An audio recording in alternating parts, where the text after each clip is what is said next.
Hi all, ഐബ്ലസ് training സൊല്യൂഷൻസിൻ്റെ പുതിയൊരു ക്ലാസ്സിലേക്ക് സ്വാഗതം. അപ്പോൾ ഇന്ന് നമ്മൾ പ്രീവിയസ് ഇയേഴ്സിൽ നടന്ന കെമിസ്ട്രി സെറ്റ് എക്സാംസിൻ്റെ കുറച്ച് ക്വസ്റ്റ്യൻസിൻ്റെ ഡിസ്കഷനാണ് ചെയ്യാനായിട്ട് പോകുന്നത്. അപ്പം റിപ്പീറ്റഡ്ലി നമ്മുടെ എക്സാംസിന് ക്വസ്റ്റ്യൻസ് ചോദിക്കുന്ന ചില ഏരിയാസ് ഉണ്ട്. അപ്പോൾ അങ്ങനത്തെ കുറച്ച് ഏരിയാസിൽ നിന്നും സെലക്ട് ചെയ്തിട്ടുള്ള ക്വസ്റ്റ്യൻസിൻ്റെ ഒരു ചെറിയ ഡിസ്കഷൻ പാർട്ടാണ് ഇന്ന് നമ്മൾ ചെയ്യാനായിട്ട് പോകുന്നത്. അപ്പോൾ ഫസ്റ്റ് ക്വസ്റ്റ്യൻ നോക്കാം. The ionic strength of an aqueous solution of a mixture containing 0.2 molar NaCl and 0.1 molar MgCl2 is. അപ്പോൾ നോക്കിക്കേ, ഇവിടെ എന്താ പറഞ്ഞിരിക്കുന്നത്? നമുക്ക് അയോണിക് സ്ട്രെങ്ത് കണ്ടെത്താനാണ് ചോദിച്ചിരിക്കുന്നത് അല്ലേ? അയോണിക് സ്ട്രെങ്തിൻ്റെ കാൽക്കുലേഷനാണ് ചെയ്യേണ്ടത്. ഇനി എന്തൊക്കെ തന്നിട്ടുണ്ട്? സൊല്യൂഷനകത്ത് ആരൊക്കെ മിക്സ് ആയിട്ടുണ്ട്? സോഡിയം ക്ലോറൈഡ് NaCl മിക്സ് ആയിട്ടുണ്ട്, MgCl2 മഗ്നീഷ്യം ക്ലോറൈഡ് മിക്സ് ആയിട്ടുണ്ട്. ദെൻ നമ്മുടെ സോഡിയം ക്ലോറൈഡ് 0.2 മോളാർ ആണെന്നും തന്നിട്ടുണ്ട്. അതുപോലെ MgCl2ൻ്റെ കോൺസെൻട്രേഷൻ 0.1 മോളാർ ആണെന്നും തന്നിട്ടുണ്ട്. അപ്പോൾ ഇത്രയും കാര്യങ്ങളാണ് നമ്മുടെ ചോദ്യത്തിൽ തന്നിരിക്കുന്നത്. ഇത്രയും ഡേറ്റാസിനെ ബേസ് ചെയ്തുകൊണ്ട് നമുക്ക് അയോണിക് സ്ട്രെങ്ത് കാൽക്കുലേറ്റ് ചെയ്യാനാണ് പറഞ്ഞിരിക്കുന്നത്. അപ്പോൾ ഇവിടെ ഓപ്ഷൻസ് 0.5, 0.45, 0.4 ആൻഡ് 0.3. അപ്പോൾ നമുക്ക് നോക്കാം എങ്ങനെയാണ് അയോണിക് സ്ട്രെങ്തിൻ്റെ കാൽക്കുലേഷൻ, അതിൻ്റെ ഇക്വേഷൻ എങ്ങനെയാണ്, സബ്സ്റ്റിറ്റ്യൂഷൻസ് എന്തൊക്കെയാണ് വരുന്നതെന്നുള്ളത് നോക്കാം. The ionic strength is calculated by this following equation. നോക്കിക്കേ, അയോണിക് സ്ട്രെങ്ത് കാൽക്കുലേറ്റ് ചെയ്യാനായിട്ടുള്ള ഇക്വേഷൻ ആണ് I equal to half into sigma Ci Zi square. ഇതാണ് നമ്മൾ അയോണിക് സ്ട്രെങ്ത് കാൽക്കുലേഷന് വേണ്ടിയിട്ട് യൂസ് ചെയ്യുന്ന ഇക്വേഷൻ. ഇവിടെ I എന്ന് പറയുന്നത് അയോണിക് സ്ട്രെങ്ത് ആണ്, C എന്ന് പറയുന്നത് കോൺസെൻട്രേഷൻ ആണ്, Z എന്ന് പറയുന്നത് ചാർജ് ആണ്. നമ്മളിപ്പോൾ NaCl കൺസിഡർ ചെയ്താൽ ആ NaClൻ്റെ സൊല്യൂഷൻ്റെ കോൺസെൻട്രേഷൻ ആണ് C വെച്ചിട്ട് റെപ്രസെൻറ്റ് ചെയ്യുന്നത്. അതുപോലെ Z എന്ന് പറയുന്നത് അതിനകത്ത് വരുന്ന ഇൻഡിവിജ്വൽ കമ്പോണൻസ്, അതായത് കാറ്റയോൺസും ഉണ്ട്, ആനിയോൺസും ഉണ്ട്, Na+ ഉണ്ട്, Cl- ഉണ്ട് അല്ലേ? അപ്പോൾ ഈ ഓരോ കമ്പോണൻസിൻ്റെ ഓരോ കോൺസ്റ്റിറ്റ്യുവൻസിൻ്റെയും കറസ്പോണ്ടിങ് ആയിട്ടുള്ള ചാർജ് ആണ് Z വെച്ചിട്ട് ഡിനോട്ട് ചെയ്യുന്നത്. ഓക്കെ, അപ്പോൾ half into sigma Zi square ആണ് അയോണിക് സ്ട്രെങ്ത് കാൽക്കുലേറ്റ് ചെയ്യാനായിട്ടുള്ള ഇക്വേഷൻ. അപ്പോൾ നമ്മുടെ പ്രീവിയസ് ഇയർ ക്വസ്റ്റ്യൻ പേപ്പേഴ്സ് ഒക്കെ എടുത്ത് നോക്കിക്കഴിഞ്ഞാൽ ഈ അയോണിക് സ്ട്രെങ്ത് കാൽക്കുലേഷനുമായിട്ട് റിലേറ്റ് ചെയ്തിട്ടുള്ള ക്വസ്റ്റ്യൻസ് റിപ്പീറ്റഡ്ലി വരുന്നതാണ്. അപ്പോൾ ചിലപ്പം രണ്ട് സൊല്യൂഷൻ്റെ മിക്സ്ചർ തന്നിട്ട് അതിൻ്റെ അയോണിക് സ്ട്രെങ്ത് ആയിരിക്കും, ചിലപ്പോൾ ഒരു സിംഗിൾ സൊല്യൂഷൻ ആയിരിക്കും അതിൻ്റെ അയോണിക് സ്ട്രെങ്ത് ആയിരിക്കും, ചിലപ്പോൾ 3 മിക്സ്ചേഴ്സ് തന്നിട്ട് അത് 3 കൂടെ കമ്പൈൻ ചെയ്തിട്ടുള്ള സൊല്യൂഷൻ്റെ അയോണിക് സ്ട്രെങ്ത് ആയിരിക്കും. അങ്ങനെ പല രീതിയിൽ ക്വസ്റ്റ്യൻസ് വരാം കേട്ടോ. എങ്ങനെയാണെങ്കിലും ചെയ്യുന്ന രീതി പ്രൊസീജിയർ സെയിം തന്നെയാണ്. നിങ്ങൾ ഈ ഒരു ഇക്വേഷൻ അറിഞ്ഞിരിക്കുക, അവിടെ സബ്സ്റ്റിറ്റ്യൂഷൻസ് എന്തൊക്കെയാണ് വരുന്നതെന്നുള്ളത് മനസ്സിലാക്കിയിരുന്നാൽ ഏത് രീതിയിൽ ക്വസ്റ്റ്യൻസ് വന്നാലും നമുക്ക് അറ്റംപ്റ്റ് ചെയ്യാനായിട്ട് പറ്റും. അപ്പോൾ ഇവിടെ നമുക്ക് എങ്ങനെയാണ് ചെയ്യുന്നതെന്ന് നോക്കാം. ഇവിടെ നോക്കിക്കേ, NaCl തന്നിട്ടുണ്ട്. നമ്മുടെ കയ്യിലുള്ള മിക്സ്ചറിനകത്ത് NaCl ഉണ്ട്, MgCl2 ഉണ്ട്, മഗ്നീഷ്യം ക്ലോറൈഡും ഉണ്ട്. അപ്പോൾ NaCl ഡിസോസിയേറ്റ് ചെയ്യുന്നത് എങ്ങനെയാണ്? Na++Cl- ആയിട്ടാണ് സോഡിയം ക്ലോറൈഡിൻ്റെ ഡിസോസിയേഷൻ. ഓക്കെ, ഇവിടെ നമുക്ക് തന്നിട്ടുണ്ട് NaCl എന്ന് പറയുന്നത് 0.2 മോളാർ ആണെന്ന്, അതായത് NaClൻ്റെ കോൺസെൻട്രേഷൻ 0.2 മോളാർ ആണ്. അപ്പം ഇനി നമുക്ക് വേണ്ടുന്നത് C കിട്ടി, കോൺസെൻട്രേഷൻ കിട്ടി. ഇനി നമുക്ക് വേണ്ടുന്നത് Z ആണ്, അല്ലെങ്കിൽ ചാർജ് ആണ്. അപ്പോൾ ഇവിടെ നിങ്ങൾ നോക്കിക്കേ, Na+ സോഡിയത്തിൻ്റെ ചാർജ് എത്രയാണ്? +1 ആണ്. Cl- ക്ലോറിൻ്റെ കറസ്പോണ്ടിങ് ആയിട്ടുള്ള ചാർജ് എത്രയാണ്? -1 ആണ്. ഓക്കെ, അപ്പോൾ നമുക്ക് കോൺസെൻട്രേഷനും കിട്ടിക്കഴിഞ്ഞു, ചാർജിൻ്റെ വാല്യൂ കിട്ടിക്കഴിഞ്ഞു. ഓക്കെ, ഇനി എന്ത് ചെയ്താൽ മതി? ഇതിൻ്റെ സബ്സ്റ്റിറ്റ്യൂഷൻസ് അയോണിക് സ്ട്രെങ്ത്തിൻ്റെ ഇക്വേഷനിലോട്ട് ചെയ്യുമ്പോഴത്തേന് നമുക്ക് NaClൻ്റെ കറസ്പോണ്ടിങ് ആയിട്ടുള്ള അയോണിക് സ്ട്രെങ്ത് കിട്ടും. ഓക്കെ, ഇക്വേഷൻ നമുക്കറിയാമല്ലോ, half into sigma Ci square അല്ലേ? ഇവിടെ ഇപ്പോൾ 2 കമ്പോണൻസ് ഉണ്ട്. NaCl ഡിസോസിയേറ്റ് ചെയ്തിട്ട് അതിനകത്ത് Na+ ഉണ്ട്, Cl- ഉണ്ട് അല്ലേ? അപ്പോൾ Na+ന് കറസ്പോണ്ടിങ് ആയിട്ടുള്ള half into sigma Ci square എന്ന് പറയുമ്പോൾ Na+ന് കറസ്പോണ്ടിങ് ആയിട്ടുള്ള half Ci square plus Cl- corresponding ആയിട്ടുള്ള ഹാഫ് Ci സ്ക്വയർ. ഓക്കെ, അപ്പം ഡിസോസിയേറ്റ് ചെയ്തിട്ട് എത്ര കമ്പോണൻസ് ആവുമോ അത്രയും പേരുടെ സമ്മേഷൻ ചെയ്യുന്നതാണ് ഹാഫ് സിഗ്മ Ci സ്ക്വയർ എന്ന് പറയുന്നത്. അപ്പോൾ ഇവിടെ നിങ്ങൾ നോക്കിക്കേ, നമ്മുടെ ഇക്വേഷനകത്തോട്ട് നമുക്ക് സബ്സ്റ്റിറ്റ്യൂട്ട് ചെയ്യുമ്പോഴത്തേന് ഹാഫ് സിഗ്മ Ci സ്ക്വയർ ആണ്. അപ്പോൾ കോൺസെൻട്രേഷൻ എന്ന് പറയുന്നത് 0.2 മോളാർ ആണെന്ന് നമ്മുടെ ചോദ്യത്തിൽ തന്നിട്ടുണ്ട്.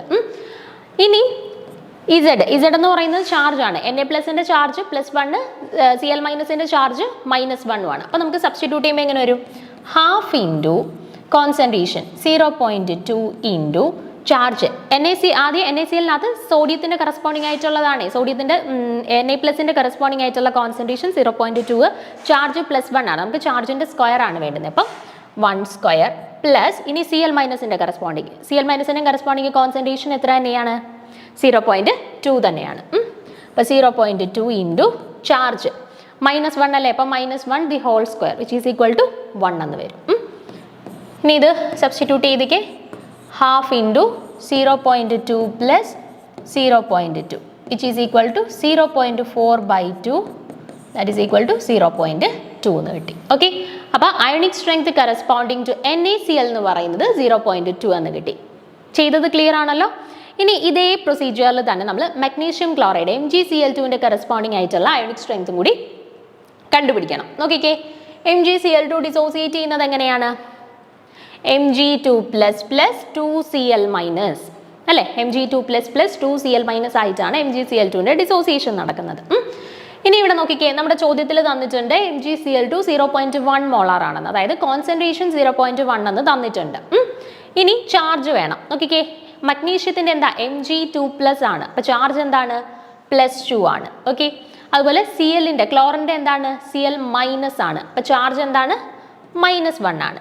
ഓക്കെ, നമ്മൾ മൈനസ് എടുക്കണമെന്നില്ല, കാരണം നമ്മൾ സ്ക്വയർ ആണ്, ചാർജിൻ്റെ സ്ക്വയർ ആണ് എടുക്കുന്നത്. അപ്പോൾ മൈനസ് ഉണ്ടെങ്കിലും മൈനസ് സ്ക്വയർ അങ്ങ് പ്ലസ് ആയി പൊക്കോളൂ, അതുകൊണ്ടാണ് മൈനസ് ഇടാഞ്ഞ കേട്ടോ. അപ്പോൾ ചാർജ് -1 എന്ന് കിട്ടി. ഇനി എന്ത് ചെയ്താൽ മതി? സബ്സ്റ്റിറ്റ്യൂഷൻ ചെയ്താൽ മതി. നോക്കിക്കേ, ഹാഫ് ഇൻറ്റു ആദ്യം മഗ്നീഷ്യത്തിൻ്റെ കറസ്പോണ്ടിങ് ആയിട്ടുള്ള concentration into charge square. Concentration എത്രയാണ്? 0.1 ഇൻറ്റു ചാർജ് സ്ക്വയർ. ചാർജ് എത്രയാണ്? +2 അല്ലേ, അതിൻ്റെ സ്ക്വയർ, അതായത് 2 സ്ക്വയർ പ്ലസ് ഇനി ക്ലോറിൻ്റെ കറസ്പോണ്ടിങ് ആയിട്ടുള്ള concentration into charge square. Concentration എന്ന് പറയുന്നത് എത്രയാണ്? 0.1. പക്ഷേ ഇവിടെ എത്ര ക്ലോറിനുണ്ട്? നോക്കിക്കേ, 2Cl മൈനസ് ഉണ്ട്, അപ്പോൾ 2 ക്ലോറിനുണ്ട്. അപ്പോൾ നമ്മൾ എന്ത് ചെയ്യണം? ഇക്വേഷനകത്ത് 2 ഇൻറ്റു വേണം ചെയ്യാനായിട്ട്. ഓക്കെ, 2 ഇൻറ്റു ചെയ്യണം. 2 Cl മൈനസ് ഉണ്ടായതുകൊണ്ട് 2 ഇൻറ്റു കോൺസെൻട്രേഷൻ എത്രയായിരുന്നു? 0.1 ആണ്. ചാർജ് എത്രയാ? Cl മൈനസ് ആണ്, അപ്പം -1 ആണ് ചാർജ്. -1ൻ്റെ സ്ക്വയർ എടുക്കുമ്പോൾ 1 എന്ന് കിട്ടും. ഓക്കെ, അപ്പോൾ ഇനി സബ്സ്റ്റിറ്റ്യൂട്ട് ചെയ്യുമ്പോൾ എന്ത് വരും? ഹാഫ് ഇൻറ്റു 0.2 പ്ലസ് 2 സ്ക്വയർ അല്ലേ, അപ്പോൾ 0.4 പ്ലസ് 2 ഇൻറ്റു 0.1, അതായത് 0.2 എന്ന് കിട്ടി. അതായത് 0.6 divided by 2 which is equal to 0.3. Okay, അപ്പോൾ MgCl2ൻ്റെ കറസ്പോണ്ടിങ് ആയിട്ടുള്ള അയോണിക് സ്ട്രെങ്ത് കണ്ടുപിടിച്ചപ്പോൾ നമുക്ക് എന്ത് കിട്ടി?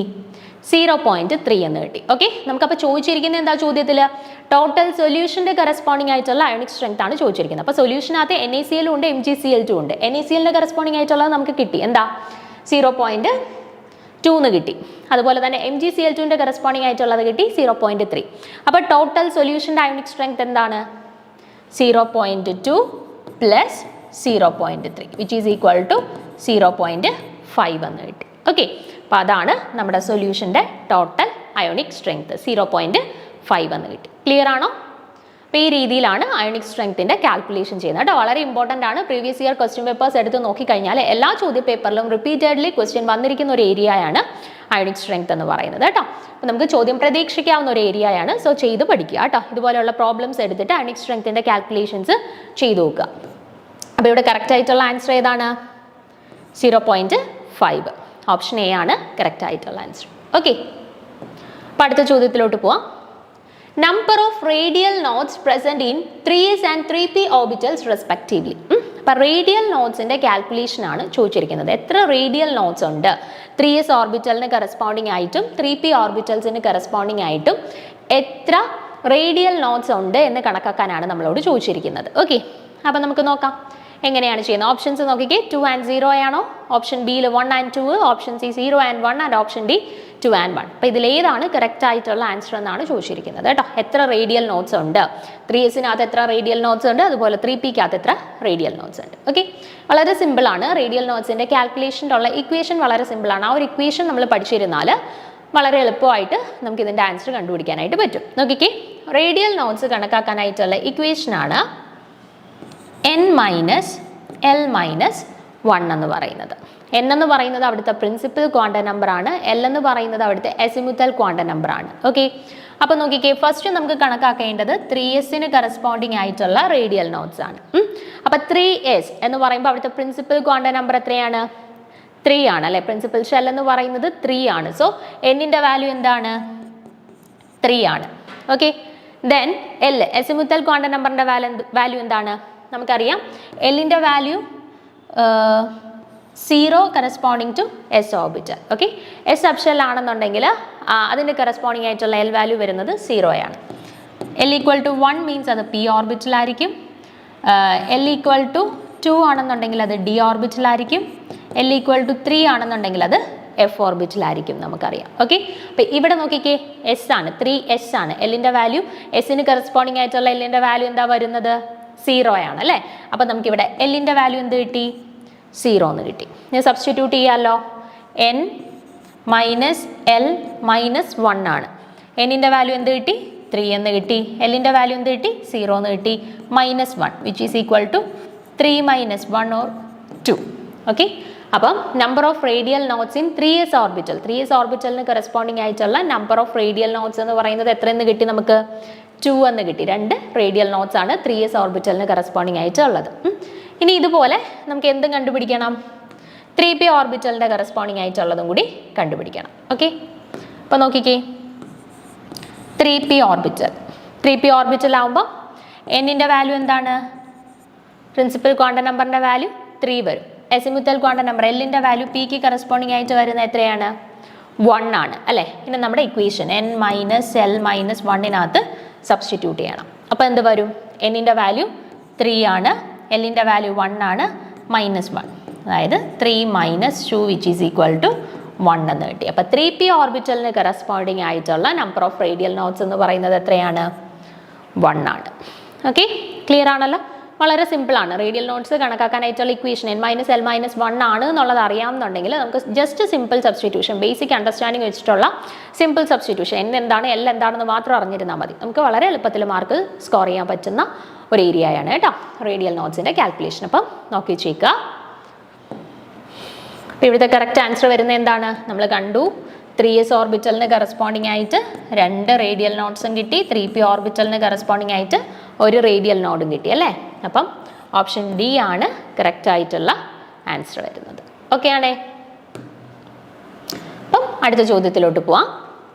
According to the Woodward Fisher rule the value of lambda max of the following compound. അപ്പോൾ ഇവിടെ ഒരു കോമ്പൗണ്ട് തന്നിട്ടുണ്ട്.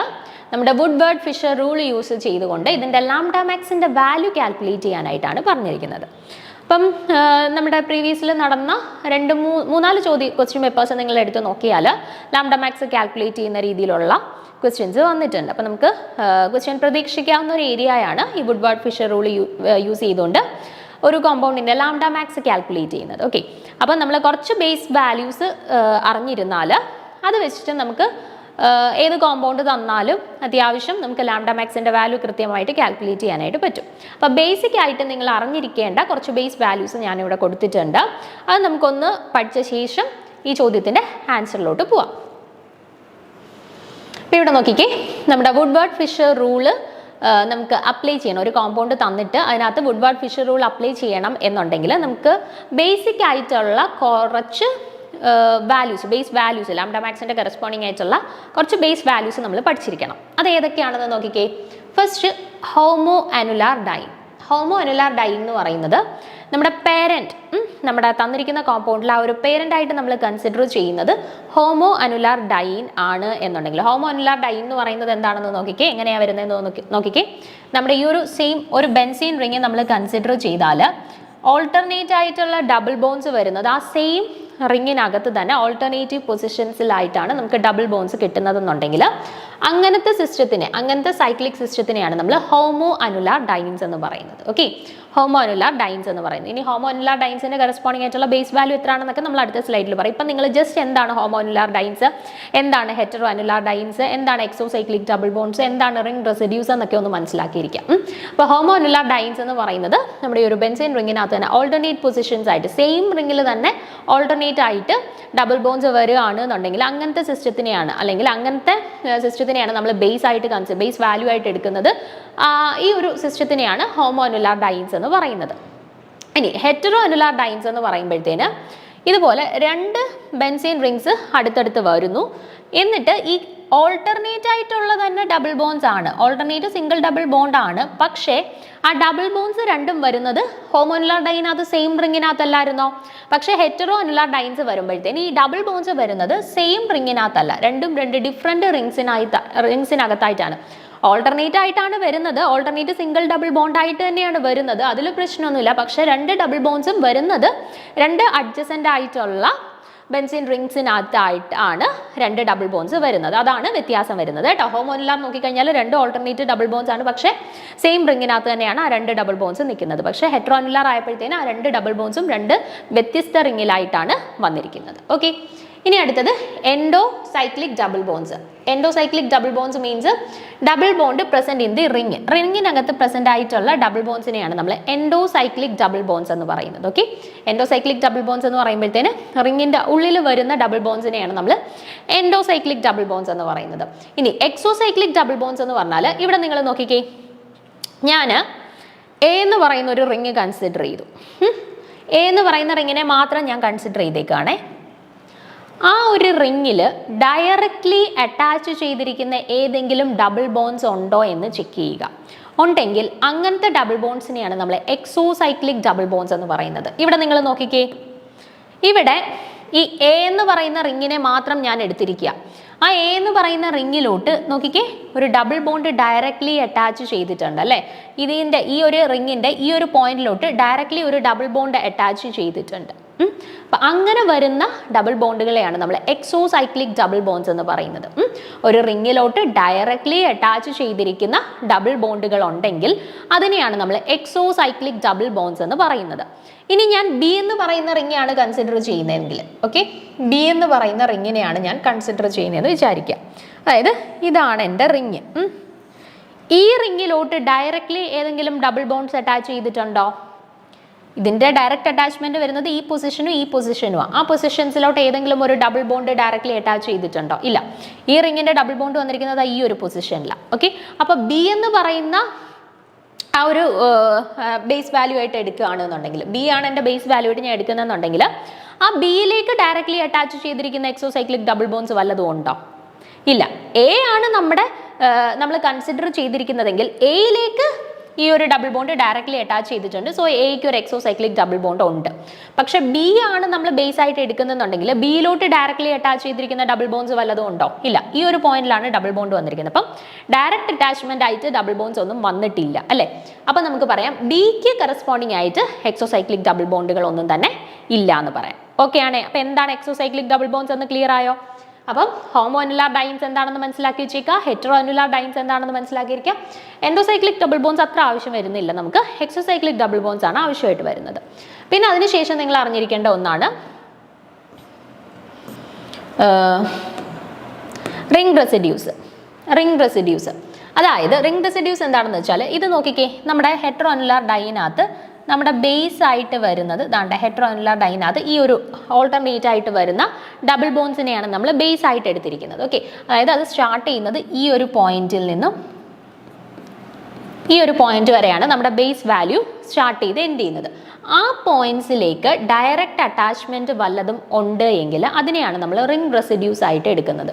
അപ്പോൾ ഈ നോക്കിക്കേ, ഈ ഒരു പോയിന്റിലോട്ട് ഒരു ഡയറക്റ്റ് അറ്റാച്ച്മെന്റ് ഉണ്ട്, ഇപ്പോൾ ഒരു റിംഗ് റെസിഡ്യൂ ആയി. ഈ ഒരു പോയിന്റിലോട്ട് ഒരു ഡയറക്റ്റ് അറ്റാച്ച്മെന്റ് ഉണ്ട്, അടുത്ത റിംഗ് റെസിഡ്യൂ ആയി. ഈ ഒരു പോയിന്റിലോട്ട് ഡയറക്റ്റ് അറ്റാച്ച്മെന്റ് വേറെ വല്ലതും പോയിട്ടുണ്ടോ? ഇല്ല. ഈ ഒരു പോയിന്റിലോട്ട് ഡയറക്റ്റ് അറ്റാച്ച്മെന്റ് പോയിട്ടുണ്ടോ? ഉണ്ട് അല്ലേ. അപ്പം നമ്മുടെ ബേസ് ഏതാണോ അതിനെ കൺസിഡർ ചെയ്തിട്ട് അവിടോട്ട് എത്ര അറ്റാച്ച്മെന്റ്സ് പോയിട്ടുണ്ടോ അതിനെയാണ് നമ്മൾ റിംഗ് റെസിഡ്യൂസ് ആയിട്ട് എടുക്കുന്നത്. അപ്പോൾ ഈ ഹെറ്ററോ അനുലാർ ഡൈൻ സിസ്റ്റം എടുത്തപ്പോഴത്തേന് അതിനകത്ത് 3 റിംഗ് റെസിഡ്യൂസ് നമുക്ക് കിട്ടി അല്ലേ. അതുപോലെ തന്നെ ഈ ഹോമോ അനുലാർ ഡൈനകത്ത് എൻ്റെ ബേസ് വാല്യൂ എന്ന് പറയുന്നത് ഇതാണ് അല്ലേ. അപ്പം അവിടുത്തെ അറ്റാച്ച്മെന്റ് പോയിന്റ്സ് എന്ന് പറയുന്നത് ഏതൊക്കെയാണ്? ഇത് ഈ 4 കാർബൺസിലാണ് നമ്മുടെ ഹോമോ അനുലാർ ഡൈനകത്ത് നമ്മൾ ബേസ് വാല്യൂ കൺസിഡർ ചെയ്യുന്നത്. അപ്പോൾ ഈ 4 വാല്യൂസ് അല്ലെങ്കിൽ ഈ 4 കാർബൺസുമായിട്ട് എന്തെങ്കിലും ഡയറക്റ്റ് അറ്റാച്ച്മെന്റുകൾ പോയിട്ടുണ്ടോ എന്ന് നോക്കുക. നോക്കിക്കേ, ഈ കാർബണിൽ നിന്ന് ദാണ്ട് ഒരു അറ്റാച്ച്മെന്റ് പോയിട്ടുണ്ട്, ഈ ഒരു കാർബണിൽ നിന്നും ഒരു അറ്റാച്ച്മെന്റ് പോയിട്ടുണ്ട്, ഇവിടുന്ന് പോയിട്ടില്ല, ഇവിടുന്നും പോയിട്ടില്ല. അതായത് ടോട്ടലി 2 റിംഗ് റെസിഡ്യൂസ് ആണ് ആ homo annular diene system consider ചെയ്യുമ്പോൾ അവിടെ ഉള്ളത്. ഓക്കെ, അപ്പോൾ ഇങ്ങനെ നമ്മുടെ ബേസ് വാല്യൂ ഏതാണോ അതിനെ ജസ്റ്റ് നിങ്ങൾ ഇങ്ങനെ ഒന്ന് വരച്ചെടുത്തിട്ട് അതിലുള്ള കാർബൺസുമായിട്ട് ഡയറക്റ്റ്ലി ഏതെങ്കിലും അറ്റാച്ച്മെന്റുകൾ പോകുന്നുണ്ടോ എന്ന് നോക്കുക. അതിനെയാണ് നമ്മൾ റിംഗ് റെസിഡ്യൂസ് ആയിട്ട് ജനറലി കൺസിഡർ ചെയ്യുന്നത്. ക്ലിയർ ആണോ? അപ്പോൾ ഹോമോ അനുലാർ ഡൈൻസ് എന്താണ്, ഹെറ്ററോ അനുലാർ ഡൈൻസ് എന്താണ്, എക്സോസൈക്ലിക് ഡബിൾ ബോൺസ് എന്താണ്, അതുപോലെ തന്നെ റിംഗ് റെസിഡ്യൂസ് എന്താണ്, ഇത്രയും കാര്യങ്ങൾ മനസ്സിലാക്കി വെച്ചേക്കാം. പിന്നെ ഇവിടുന്ന് നമുക്ക് എക്സ്റ്റെൻഡഡ് കോൺജുഗേഷൻ ചിലപ്പം വരും. എക്സ്റ്റെൻഡഡ് കോൺജുഗേഷൻ മീൻസ് ഇവിടെ ഒരു ഡബിൾ ബോണ്ടും കൂടെ വന്നെന്ന് വെച്ചോ. അപ്പം നമ്മൾ ബേസ് വാല്യൂ ആയിട്ട് ഇപ്പം ഹെറ്ററോ അനുലാർ ഡൈൻസ് ആണ് നമ്മുടെ ബേസ് വാല്യൂ ആയിട്ട് നമ്മൾ എടുത്തേന്ന് കരുതുക. ഓക്കെ, ഇത് കഴിഞ്ഞിട്ട് എക്സ്റ്റെൻഡ് ചെയ്ത് കോൺജുഗേഷൻ പോകുന്നുണ്ടോ എന്ന് നോക്കുക. അതായത് വീണ്ടും ഒരു സിംഗിൾ ബോണ്ട് കഴിഞ്ഞ് ഇതാ ഒരു ഡബിൾ ബോണ്ട് പോകുന്നു. ഓക്കെ, അപ്പോൾ എക്സ്റ്റെൻഡഡ് കോൺജുഗേഷൻ പോകുന്നുണ്ടോ എന്ന് നോക്കുക. അതാണ് നമ്മൾ ഇനി എക്സ്റ്റെൻഡഡ് കോൺജുഗേഷൻസിന് വാല്യൂ കൊടുക്കുക. അപ്പോൾ എന്താണ് എക്സ്റ്റെൻഡഡ് കോൺജുഗേഷൻ എന്ന് മനസ്സിലാക്കുക. ഇതാണ് ഇപ്പോൾ നമ്മുടെ സിസ്റ്റം എങ്കിൽ ഇവിടെ ഒരു ഡബിൾ ബോണ്ട് കൂടെ വരുന്നു. ഓക്കെ, അതായത് നമ്മുടെ സിസ്റ്റം കഴിഞ്ഞിട്ട് വീണ്ടും ഒരു ഡബിൾ ബോണ്ട് എക്സ്റ്റെൻഡ് ചെയ്ത് പോകുന്നുണ്ട്, അല്ലെങ്കിൽ എത്ര ഡബിൾ ബോണ്ട് എക്സ്റ്റെൻഡ് ചെയ്ത് പോകുന്നുണ്ട് നോക്കുക. ഇപ്പോൾ ഈ ഒരു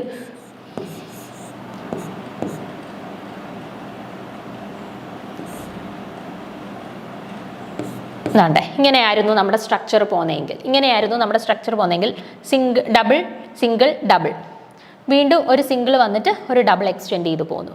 ഓക്കെ, അപ്പോൾ അത് എക്സ്റ്റെൻഡഡ് കോൺജുഗേഷൻ ആയിട്ടാണ് കൺസിഡർ ചെയ്യുന്നത്. ഓക്കെ, അപ്പോൾ ഇത്രയും കാര്യങ്ങൾ എന്താണെന്ന് മനസ്സിലായെങ്കിൽ നമുക്ക് ഇതിൻ്റെ കറസ്പോണ്ടിങ് ആയിട്ടുള്ള ബേസ് വാല്യൂസ് ഒന്ന് നോക്കാം. അതിനുശേഷം കാൽക്കുലേഷൻ പാർട്ടിലോട്ട് പോകാം. നോക്കിക്കേ, നമ്മുടെ ബേസ് വാല്യൂ ഹോമോനുലാർ ഡൈൻസിനെയാണ് നമ്മുടെ പേരൻ്റ് ആയിട്ട് എടുക്കുന്നതെന്നുണ്ടെങ്കിൽ ഹോമോനുലാർ ഡൈൻസിൻ്റെ കറസ്പോണ്ടിങ് ആയിട്ടുള്ള ബേസ് വാല്യൂ 253 നാനോമീറ്റർ ആണ് കേട്ടോ. 253 നാനോമീറ്റർ. ദെൻ ഹെറ്ററോ അനുലാർ ഡൈൻസിനെയാണ് കൺസിഡർ ചെയ്യുന്നതെങ്കിൽ അവരുടെ ബേസ് വാല്യൂ ആയിട്ട് എടുക്കുന്നത് 214 ആണ് കേട്ടോ. ഹോമോനുലാറിൻ്റെ ചില കേസസിൽ 254 എന്നുണ്ട്, നമ്മൾ 253 എടുത്താൽ മതി. ഓപ്ഷൻസിൽ എന്താണെന്നുള്ളത് ജസ്റ്റ് അത് വെച്ചിട്ടൊന്ന് നോക്കിയാൽ മതി കേട്ടോ. ചിലപ്പോൾ ഒരു വാല്യൂ എല്ലാം കൂടി ഇങ്ങോട്ട് മാറത്തേ ഉള്ളൂ. അപ്പോൾ ഹോമോനുലാർ ഡൈൻസ് ആണെന്നുണ്ടെങ്കിൽ base value 253 nanometre. Hetero annular dienes ആണെന്നുണ്ടെങ്കിൽ ബേസ് വാല്യൂ വരുന്നത് 214 നാനോമീറ്റർ ആണ്. ഓക്കെ, അതുപോലെ തന്നെ ആൽക്കൈൽ സബ്സ്റ്റിറ്റ്യുവൻസസ് റിംഗ് റെസിഡ്യൂസിൻ്റെ കാര്യം നമ്മൾ പറഞ്ഞില്ലേ നേരത്തെ. റിംഗ് റെസിഡ്യൂസ് എന്ന് പറയുന്നത് ഈ ഡബിൾ ബോൺസിലോട്ട് ഡയറക്ട്ലി പോകുന്ന അറ്റാച്ച്മെന്റ്സ്, അതിനെയാണ് നമ്മൾ റിംഗ് റെസിഡ്യൂസ് എന്ന് പറഞ്ഞത് അല്ലേ. ആ റിംഗ് റെസിഡ്യൂസ് ആയിട്ട് ആൽക്കൈൽ സബ്സ്റ്റിറ്റ്യുവൻസ് ആണെന്നുണ്ടെങ്കിൽ ഓരോ റിംഗ് റെസിഡ്യൂസിനെ നമ്മൾ 5 നാനോമീറ്റർ വെച്ചിട്ട് ലാംഡ മാക്സ് ആഡ് ചെയ്ത് പോകണം. ദെൻ അടുത്തത് ഡബിൾ ബോണ്ട് എക്സ്റ്റെൻഡഡ് കോൺജുഗേഷൻ. ഞാൻ പറഞ്ഞു ഹോമോനുലാർ ഡൈൻസിനകത്ത് ഓൾറെഡി 2 ഡബിൾ ബോൺസ് ഉണ്ട്. അത് എക്സ്റ്റെൻഡ് ചെയ്ത് വീണ്ടും ഒരു ഡബിൾ ബോണ്ടഡ് ആയിട്ട് പോകുന്നുണ്ട് എന്നുണ്ടെങ്കിൽ എക്സ്റ്റെൻഡ് ചെയ്ത് പോകുന്ന ഓരോ ഡബിൾ ബോൺസിനും നമ്മൾ 30 നാനോമീറ്റർ വെച്ചിട്ട് ലാംഡ മാക്സിനകത്ത് ആഡ് ചെയ്ത് പൊക്കോണം. ദെൻ അടുത്തത് എക്സോസൈക്ലിക് ഡബിൾ ബോൺസ് എന്താണെന്ന് ഞാൻ പറഞ്ഞു. എക്സോസൈക്ലിക് ഡബിൾ ബോൺസ് ഉണ്ടെന്നുണ്ടെങ്കിൽ നമ്മൾ 5 നാനോമീറ്റർ വെച്ചിട്ട് ആഡ് ചെയ്ത് പോകണം. ദെൻ നമ്മുടെ സബ്സ്റ്റിറ്റ്യുവൻസ് ആയിട്ട് OAC ഗ്രൂപ്പുകൾ വരികയാണെന്നുണ്ടെങ്കിൽ പ്രത്യേകിച്ച് വാല്യൂസ് ഒന്നും ആഡ് ചെയ്യേണ്ട ആവശ്യമില്ല. ഓർത്തോ ആൽക്കൈൽ ഗ്രൂപ്പുകൾ വരികയാണെന്നുണ്ടെങ്കിൽ 6 നാനോമീറ്റർ വെച്ചിട്ട് ആഡ് ചെയ്ത് പോകണം. ദെൻ Cl- Br- ഒക്കെ സബ്സ്റ്റിറ്റ്യുവൻസ് ആയിട്ട് വരുന്നെന്നുണ്ടെങ്കിൽ നമ്മൾ 5 നാനോമീറ്റർ വെച്ചിട്ട് ആഡ് ചെയ്ത് പോകണം. ഓക്കെ, ഇനി ഇതായിരുന്നു നമ്മുടെ ചോദ്യത്തിനകത്ത് തന്നിരുന്ന കോമ്പൗണ്ട്. അപ്പോൾ ഈ ഒരു കോമ്പൗണ്ടിൻ്റെ കറസ്പോണ്ടിങ് ആയിട്ടുള്ള ലാംഡ മാക്സിൻ്റെ വാല്യൂ ആണ് നമുക്ക് കണ്ടുപിടിക്കേണ്ടത്. നോക്കിക്കേ, ഇതാണ് എൻ്റെ കോമ്പൗണ്ട്. അപ്പോൾ ഇതൊരു ഹെറ്ററോ അനുലാർ സിസ്റ്റം അല്ലേ, ഹെറ്ററോ അനുലാർ ഡൈൻ സിസ്റ്റം അല്ലേ. കാരണം നോക്കിക്കേ, ഡബിൾ ബോണ്ട് വന്നിരിക്കുന്നത് 2 അഡ്ജസൻറ്റ് പൊസിഷൻസിലായിട്ട്,